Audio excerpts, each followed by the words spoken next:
Washington Journal continues.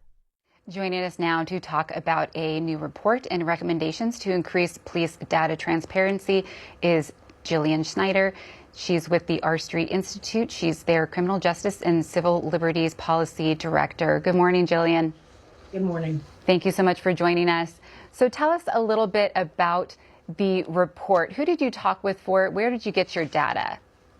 So my colleague Logan Seacrest and I, we did a deep dive into not only qualitative interviews with former law enforcement officers who have now become private practitioners. We also conducted an email interview with the FBI's National Use of Force Database Collection Office, which provided a lot of insight as to, how they developed their program back in 2019, how it's progressed, looking into what they mandate for participation if you are choosing to voluntarily participate in the program. But more importantly, we really wanted to focus on people who were on the job, people who did this for a career, and what their thoughts were on use of force, how we could make data more readily available to the public, and how officers can be more transparent.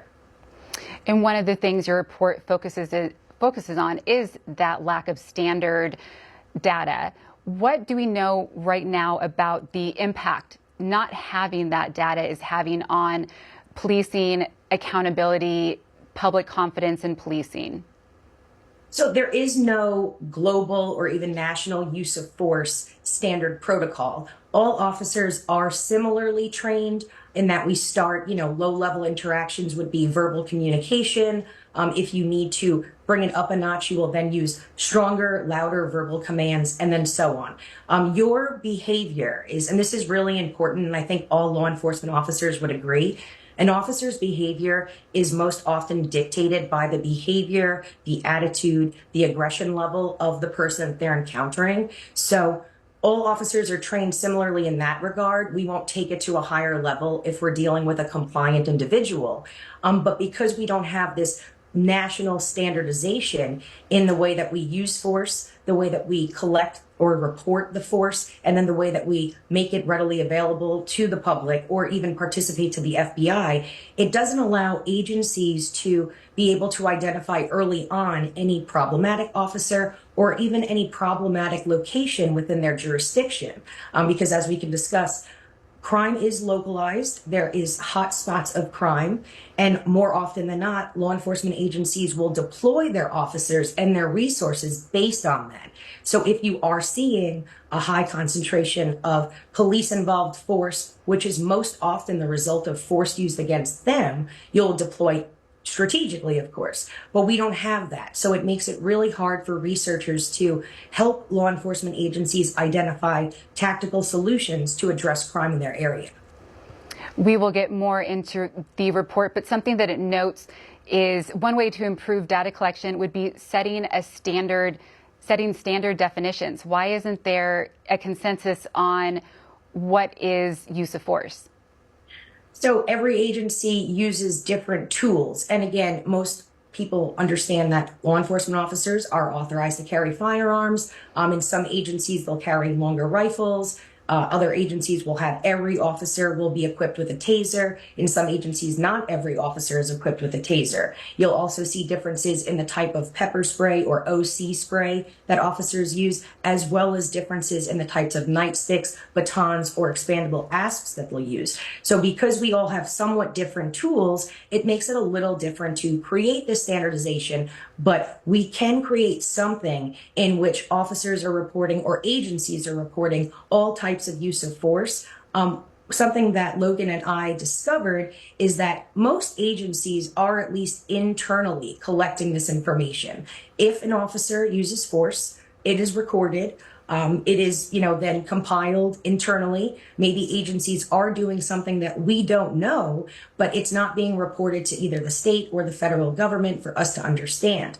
But agencies are also identifying different types of force differently. So for example, in some agencies, if an officer draws their weapon, which most would assume is a coercive tactic, if a regular citizen has a gun pointed at them, they will feel like they are to comply with a lawful order. Some agencies will record that as a use of force. a lot of other agencies do not see it as a use of force because maybe that officer was able to get the suspect to subdue, handcuff, effect a lawful arrest without there actually being any physical force. I would take that pointing a weapon at someone as a use of force, but like I said, other agencies do not. So not having a consistency in what is defined as use of force against what is not makes it a lot harder to even understand the differences between agencies and states.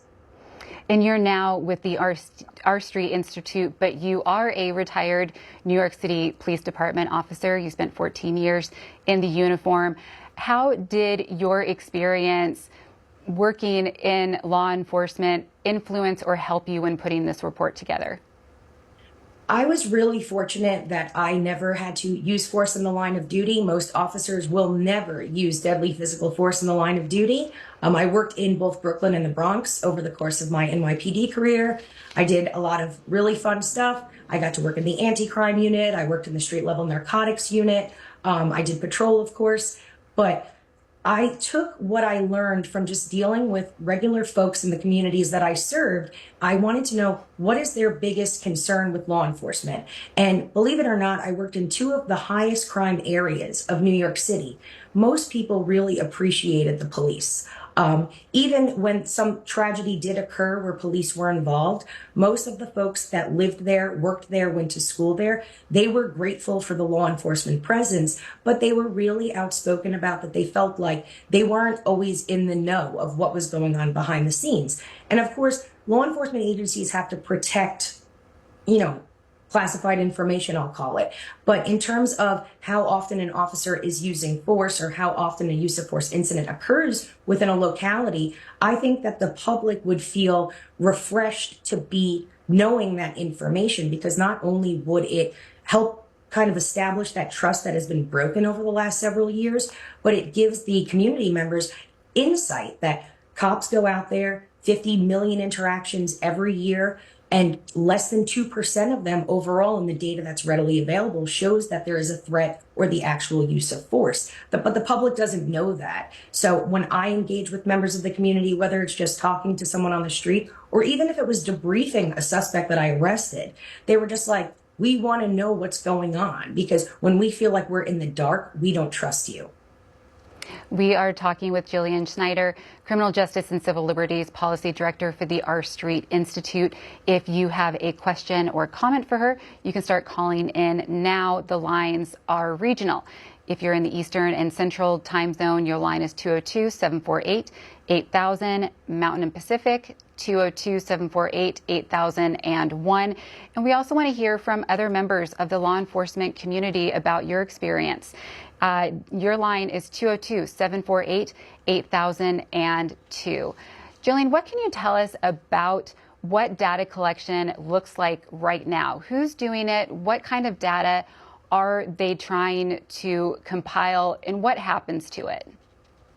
So quite a few states do have laws on the books that mandate they not only report the data, but that they also disseminate it and they report it to the FBI. I think right now we have about 57% of law enforcement agencies are participating in the FBI's use of force database. So that would represent between like 65 and 70% of sworn officers in the country. So there has been a great increase over the past few years where agencies are reporting this data, again, passing it up to the state level, who would then pass it off to the federal government. But the FBI's reporting is very different from what some local agencies are actually recording. So the FBI really only looks at when an officer discharges their weapon, when there is a death involved, or when there is serious physical injury.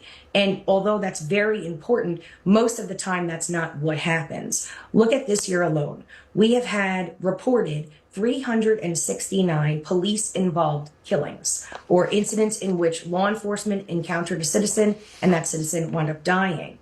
We are over 4 months into the calendar year. So with the approximation of about 50 million interactions, we could reasonably assume there's been about 16 million interactions this year thus far. That's a 0.002% chance that someone was killed in an interaction with the police. And again, I'll say 0.002.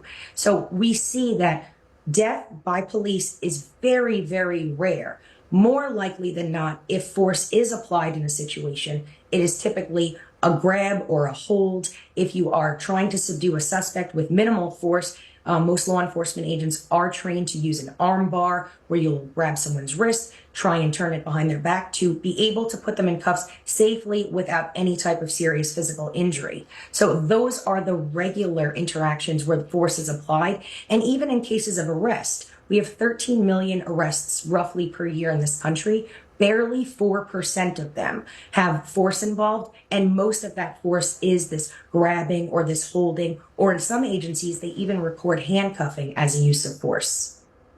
And you're talking about how often use of force isn't used, and a chart that you had in your report looks at confidence that U.S. police are adequately trained to avoid the use of excess force. And around 2000, you really see a split divide, the opposite of what had been happening before, with 60% not confident in that training and less than 40% confident. What happened? Why, when use of force is not being used that often, are we seeing this shift? So as my colleague Logan and I alluded to in our paper, there's different standards for police use of force. So obviously there's the legal standard, there's the constitutional standard, then there's the state standard. Some states have more strict laws than the federal government applies. Some states do have laws or codified regulations in which there is a template use of force guideline where you can't apply a chokehold or you can't apply a certain tactic or maneuver. A lot of states in the past 5 years have passed legislation like that. But more importantly, we're not seeing this consistency across the states, and we're also not seeing law enforcement be forthcoming with this is how we employ force in situations in our jurisdiction or in our state. Again, it comes back to the public feeling like they're knowledgeable about what their law enforcement officers are doing. The last standard, besides the departmental guidelines, obviously, which are very different across the board, is the community perspective. So if the community feels, just they perceive something is incorrect, even though it's lawful under the Constitution, under the state law, and it's also allowable by a department's guidelines, the public themselves might not see it as justified, might not see it as something that should have been done. A lot of this stems from their exposure to only negative police interactions on the news, on social media. We don't generally see when officers do good things. That's not on the news. That doesn't make the front page of the paper. And that is not what you see when you're scrolling through any type of social media. So just seeing constant negativity as it relates to any police interaction where force was applied, their perception is police are using force and overusing force. That is not the case. But I urge law enforcement to make their use of force data available, because that would essentially refute this narrative that's been going on for so long. If we know that in less than 2% of interactions overall, we don't use force or even threaten force, why not tell the public that? Why not show them this month, in this last 30-day period, we had no officers discharge their weapon. We had no officers employ serious physical force against an individual. But because we're not doing that, the public will just make assumptions based on what they hear and what they see in the media. We have people waiting to talk with you. We'll start with Anne in Bar Harbor, Maine. Go ahead, Anne. Thank you very much. So one statement the guest made was that police use force relative to the force that they're confronting. And I would like to refute that on my own personal experience, which is that, and that's experience protesting in D.C. for decades and now living in Bar Harbor, Maine. My experience is that really good policing involves de-escalating violence and de-escalating force and not meeting force with force. And so Supreme Court police are really excellent at that. I've watched that for decades. Now, here in Maine, I was protesting against Leonard Leo, who captured the Supreme Court. And I have a chalking project, which I got permission from the police. Before I decided to do this, I consulted with police leadership, who consulted with the Hancock County DA, and they authorized what I was doing. And I was chalking on public space my message, Google Leonard Leo equals corrupt courts, when a police pickup truck and a police cruiser pulled up, and a man without a badge, without a uniform, but with a really big gun, confronted me, got right in my face, challenged me, and was very abusive and very threatening and very intimidating. And he wouldn't even tell me who he was. I was like, "You're not even wearing a uniform. Who are you?" And later I spoke with the police, and the officer was claiming that he saw a violent felony in progress. He saw misconduct in progress, and that is why he didn't have enough time to put on his uniform or his badge.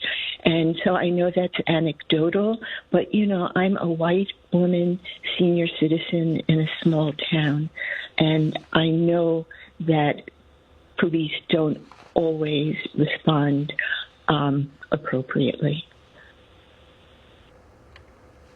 I'm sorry that you had a negative experience with the police. I will say it sounds like you are, involved in orchestrated events in which people are a freedom of speech, talking about what they feel is important. So I always urge people to be cognizant that law enforcement officers are often deployed to situations where there is a community gathering, or in the case like this, maybe an organized protest that is mostly peaceful in nature, may have permits to proceed.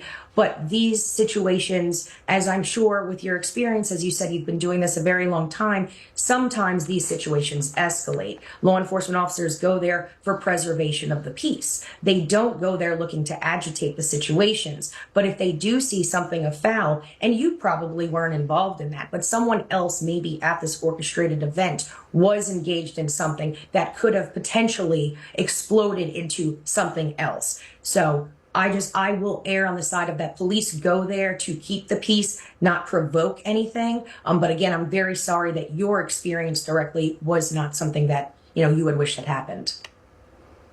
We'll go to James in Illinois. Go ahead, James. So I was reading about what was happening in the protests on college campuses, such as UCLA and Columbia. I apologize if my voice is a little bit high-pitched, but relating to the police response to that, I was just wondering if you believed that this reinforces negative stereotypes of police officers being provoking violence. That's what I hear from the perspective of some left-leaning people on college campuses. They say that they were provoking violence against First Amendment rights, which I don't necessarily agree with. And I was wondering how this affects the perception of police and how it and what you know statistically about this. I actually have the honor and privilege that not only do I serve at R Street and am a retired law enforcement officer, I'm also an adjunct lecturer at the John Jay College of Criminal Justice in New York City. I teach on campus every week. I have some great students, and I was there yesterday doing one of my last in-person classes of the semester. So being what has happened in City College and Fordham and Columbia and other schools across the country, I teach a group of sophomores, and I also teach a class of graduating seniors. They'll be graduating in a few weeks. And we discussed this very candidly yesterday.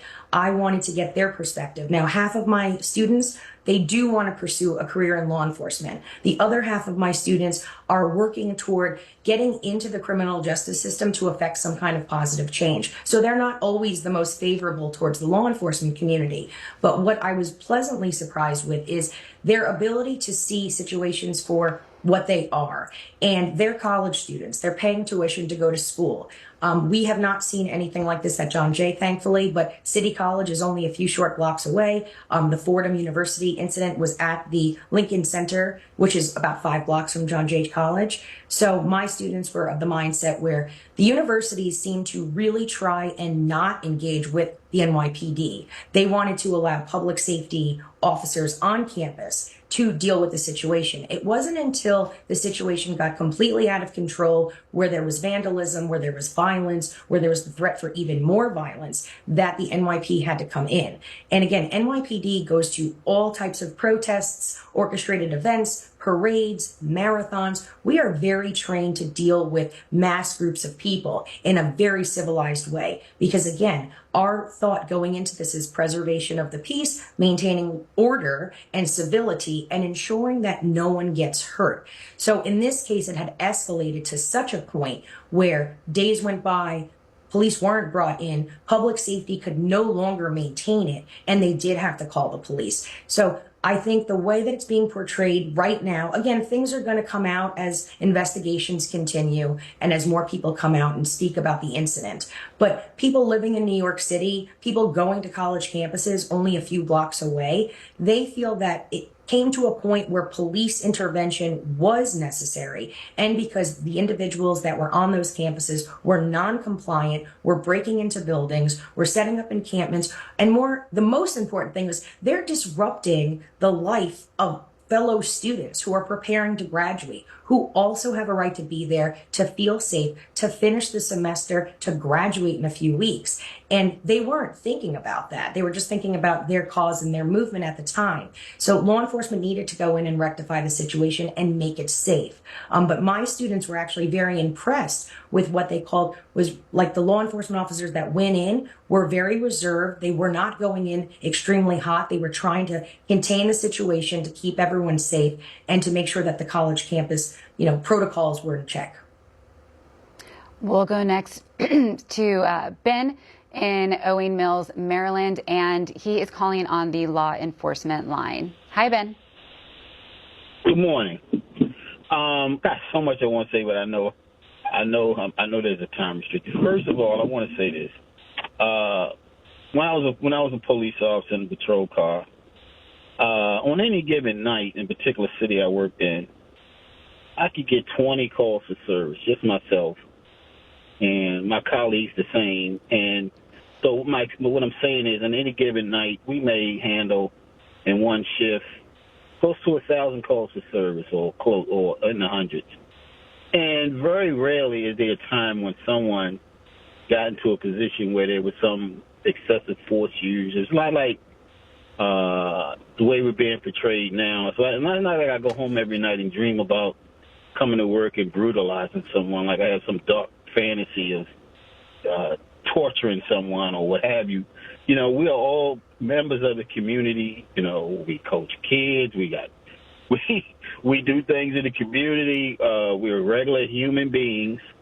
And unfortunately, even if you have an agency that's very progressive as far as community, as far as reaching out to the community and being good members of the community, there can always be that one time. I mean, if you get 500,000 or 600,000 calls for service, and there's one issue that comes on and it's being looped in YouTube, it's looped in the media, and whatever progress you have made to gain inroads into the community, it's all lost on one incident. And now you're back at square one again.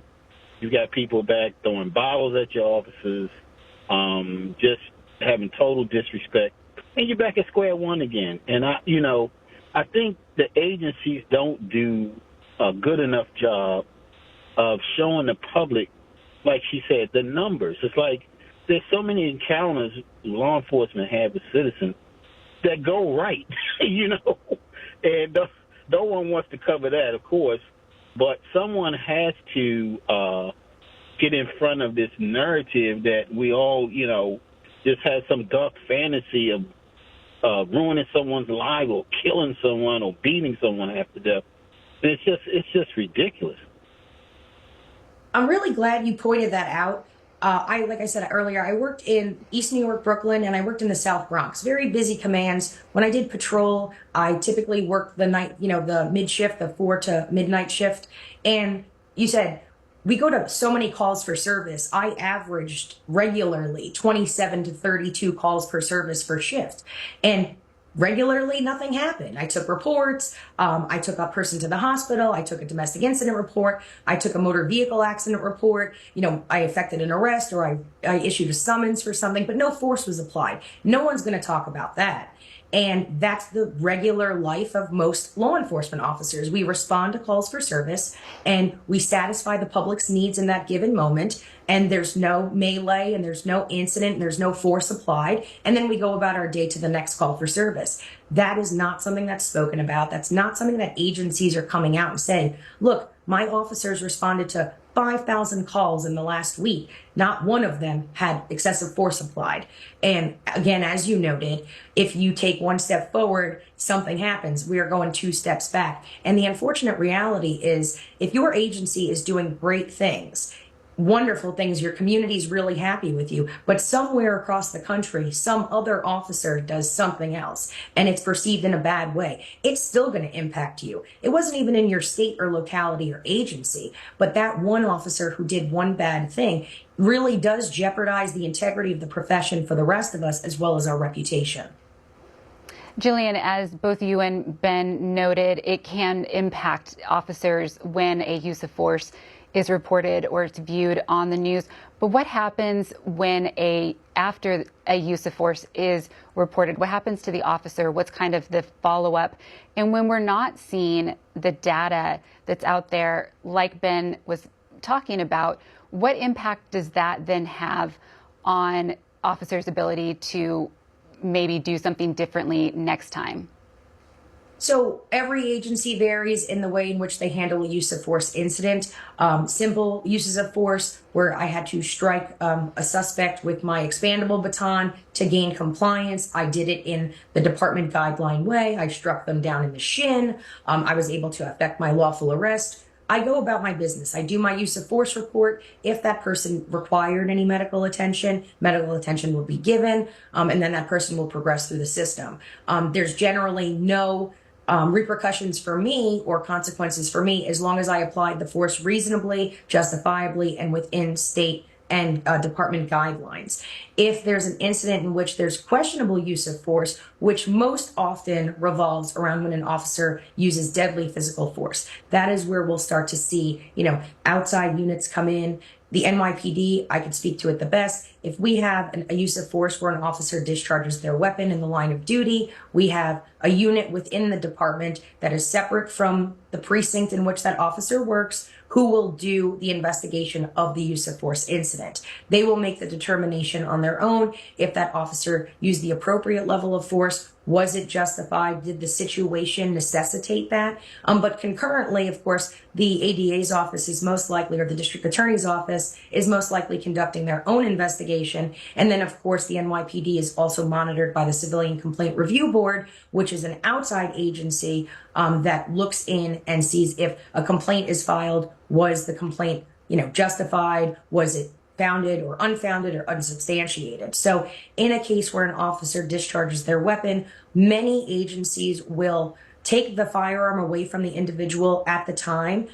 If you have to use deadly physical force, you need to go talk to someone. That is a very traumatic experience. And most of us will thankfully, as I said earlier, never discharge our weapon in the line of duty. But if it did happen, it's something that you would need to go seek counseling, talk to someone about, because it's traumatic.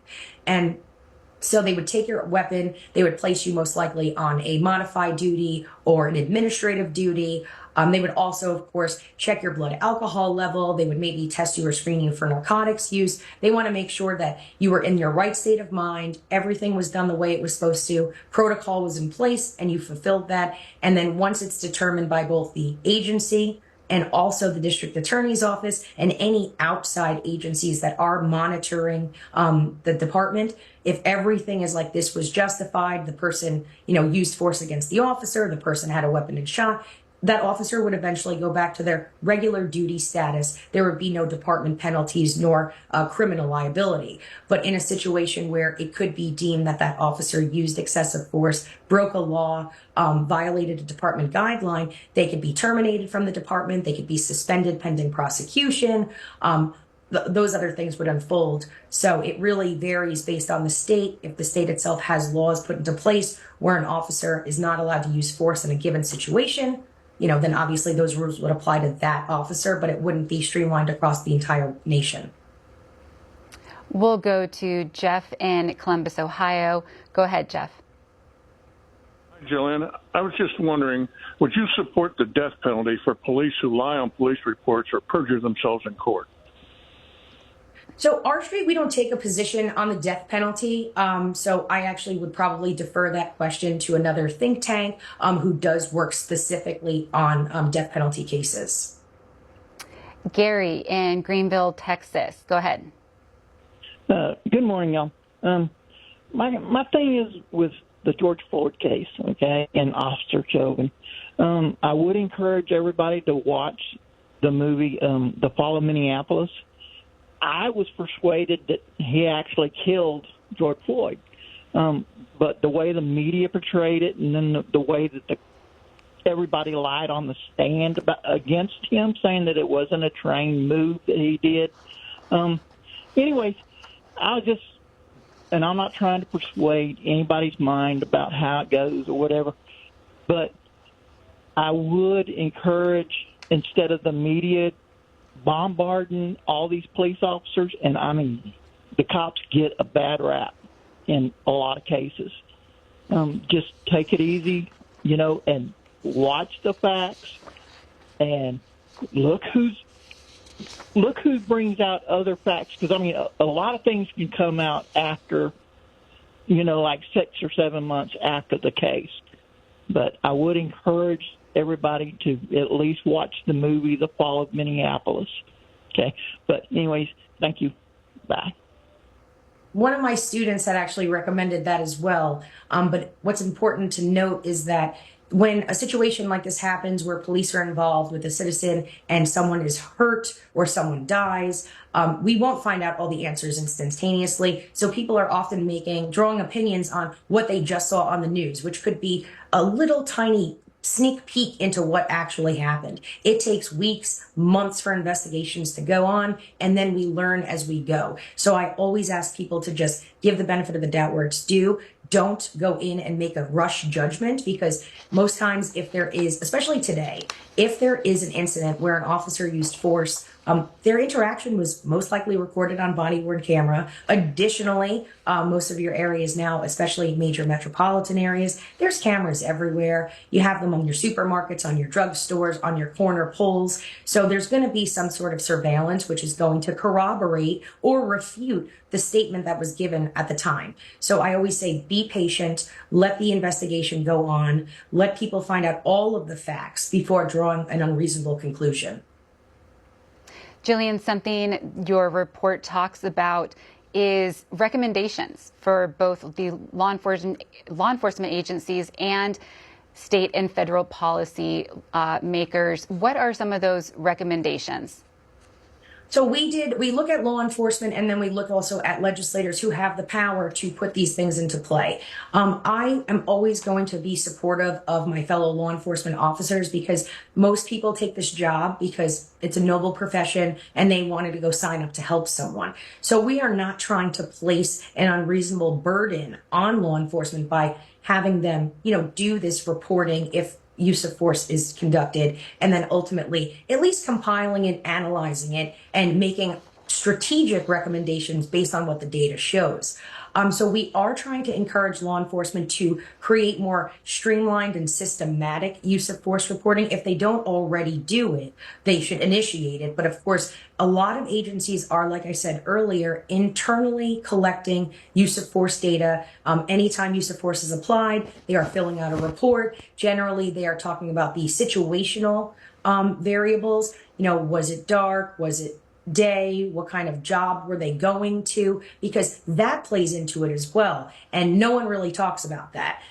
You go to a domestic violence call, or you go to a call with a barricaded suspect or a man with a gun. You are approaching those situations so much differently as a law enforcement officer because you're trained to do so. If you're just going to a routine call that there's no gun, there's no weapon, there's no threat or possible threat of force or being hurt, you're going to approach that a little, more leisurely, I'd say. But we want law enforcement agencies to try and categorize the use of forces consistently. So, a lot of agencies say verbal force or verbal commands is a use of force. I don't necessarily agree with that. If I'm asking you to do something, I'm giving you a lawful order. I'm not using any force against you. I'm just talking to you. Once there is the threat of force, maybe I have to put my hands on you. Maybe I have to defer to one of my, my weapons on my belt, whether it be a baton or an asp or my OC spray or my firearm. That needs to be recorded. So I do think that all agencies should be reporting consistently, maybe starting with, the hand-to-hand combat. That is force. It's physical force, which generally does not ever result in serious physical injury, but still force was applied. So if we can get agencies to have consistency within their reporting, we could then track it better. But what we really want ultimately is more participation to the FBI's National Use of Force database. Now, again, anything with the FBI is voluntary. We have seen big upticks in National Incident-Based Reporting System. It's only been out a few years. The first year, we didn't see really high levels of participation. This past year, we saw a great increase in it. So we're really hopeful that that will continue and will carry on as with the use of force database, because that is a way for the law enforcement to make a holistic recommendation, like maybe create some kind of standardized protocol for use of force. Again, we need to recognize the fluidity and how organic situations unfold. There's no every situation goes exactly the same. Again, as I said earlier, we are often led by the person we're encountering, how they respond, how they act with us, their level of compliance or resistance. So maybe having some kind of rule in place where officers should elevate to this level of force based on this behavior of a suspect would make it a little easier for officers to comply accordingly, but then report that, collect that, and then make that publicly available. In terms of policymakers and legislatures, a lot of states have already put stuff into place. I think we have about 43 states that have some kind of codified regulation of use of force. That means any kind of use of force protocol within the state. That doesn't say when officers can use deadly physical force versus when they could use regular use of force. It doesn't mean that every entity has to collect the data, report the data, or disseminate the data. But we are seeing more states starting to come to terms with the fact that they need to put some kind of regulation on the books that mandates agencies at least record these incidents and then report it to a state entity. Because at that point, a state entity could assess that, see, do we have problems in one agency versus another? And more importantly, does that agency suffer from higher rates of crime or lack of training or poor leadership? There's so many things that could contribute to an agency's prevalence to use force versus they're choosing not to use force. And something one of the callers said earlier, which is really important and we didn't really mention in this call today, is de-escalation. Our agencies that are employing de-escalation training and tactics, are they seeing lower levels of force? So is there a positive relationship there? If we give cops de-escalation training, they're less likely to rely on force. I would hypothesize yes, but unless we have all of this data, we wouldn't be able to find that out. We have time for one more call. We will hear from Joseph in Fayetteville, North Carolina. Go ahead, Joseph. Yes, Ms. Snider, I was never a sworn officer. I wrote parking tickets in a small town in Kentucky called Henderson. All sorts of verbal abuse. I never carried a weapon, never carried a nightstick. And my experience was one of many I've seen over my lifetime. I'm retired now. My mother almost got killed by people that she went to check on as a probation officer.